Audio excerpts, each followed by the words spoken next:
আলহামদুলিল্লাহ। বিস্কুটটা দেখতে খুব ইয়াম্মি। ভাইয়া, আমাকে একটু দেবে না?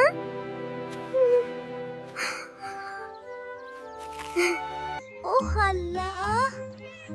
দেখো আয়েশা, মিঠু মনে হয় খুব ক্ষুধার্ত। কিন্তু ভাইয়া, বিস্কুট তো একটাই। তুমি খাবে নাকি আমাকে দেবে, নাকি ও খাবে? দেখো, 3টা টুকরা, একটা তোমার জন্য, একটা আমার জন্য, আর একটা মিঠুর জন্য। আরে বাহ, মিঠুর জন্য কুকি, চিন্তা নেই।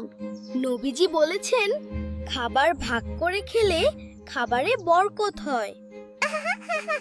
সুবহানাল্লাহ।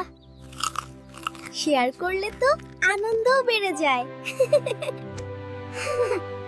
তোমরাও বন্ধুদের সাথে মিলেমিশে ভাগ করে খাবে, কেমন?